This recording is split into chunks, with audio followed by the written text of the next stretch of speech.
মই শিৱটো মোৰ টেম্পৰেৰী মই জন্মসূত্ৰে এজন জনজাতি মই শিৱ আজি আছোঁ মই কাইলৈ নাই কিন্তু মই মৰিম জনজাতি হৈয়ে মোক জনজাতি সমাজে মোক কান্ধত ল'ব জনজাতি সমাজে মোক সৎকাৰ কৰিব জনজাতি সমাজেহে মোক মনত কৰিব आंनि शिव बिबाना टेम्परारि आंनि शिव बिबाना दिनै दं गाबोन गैया नाथाय ट्राइबेलनि थाखाय नांनो ओंखारबोदों सासे सीएम जानानै राभा हासं अट'नमास काउन्सिलनि जाय सीएम बिथाङा भिडिअखौ आं आबुङै होनो थांगासिनो दङ दा बेनि गेजेरावहायनो गोबाङा नैबे बाथ्राखौ रुजुदों जे सासे राभा हासंनि सीएमआ बेफोरबायदि हारिनि बा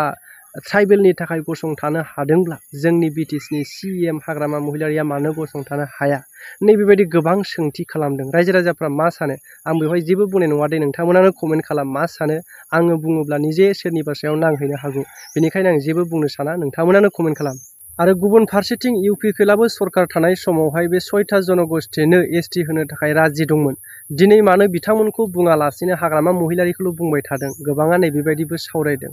नाथाय नैबे बाथ्राखौ जों दा बुंनो हायो बा साननो हायो जिहेतु बिथांमोननि 5था बोसोर खुंथाय बोसोराव थानाय इउपिपिएलआवहाय बेबायदि राजि दंमोनब्लाबो बिथांमोननि समावहाय बेबायदि हुलुसुथुर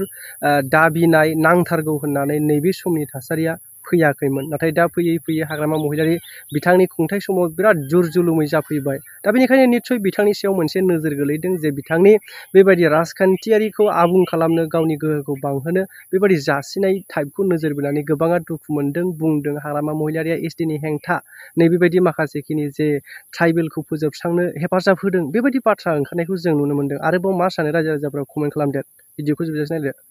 চাওক মই শিৱটো মোৰ টেম্পৰেৰী মই জন্মসূত্ৰে এজন জনজাতি মই শিৱ আজি আছোঁ মই কাইলৈ নাই কিন্তু মই মৰিম জনজাতি হৈয়ে মোক জনজাতি সমাজে মোক কান্ধত ল'ব জনজাতি সমাজে মোক সৎকাৰ কৰিব জনজাতি সমাজেহে মোক মনত কৰিব গতিকে মই জন্মিছোঁ জনজাতি হয় মই মৰিম জনজাতি হয় মই জন্মসূত্ৰে চিএম নহয় মই মৰিলে চিএম হয় নমৰে গতিকে জনজাতি কান্দিব মই হাঁহিব কেতিয়াও নহয় জনজাতি ৰাইজে হাঁহিব মই অট'মেটিকেলি হাঁহিম জনজাতি ৰাইজে সুখত থাকিব মই এনেই সুখত থাকিম জনজাতি ৰাইজে কান্দিব মই কান্দিব লাগিব গতিকে জনজাতি ৰাইজৰ সমস্যা গতিকে মই কাউন্সিলৰ চিফ বুলি কোনো কথা নহয় জনজাতি ৰাইজৰ দীৰ্ঘদিন জনজাতিৰ সংগ্ৰাম কৰা এজন কৰ্মী হিচাপে সদায় জনজাতি ৰাইজৰ লগত মই আছোঁ বিগত সময়ত আছিলোঁ আজি আছোঁ মৃত্যু সময়লৈকে মই সদায় জনজাতি ৰাইজৰ হৈ কাম কৰিছোঁ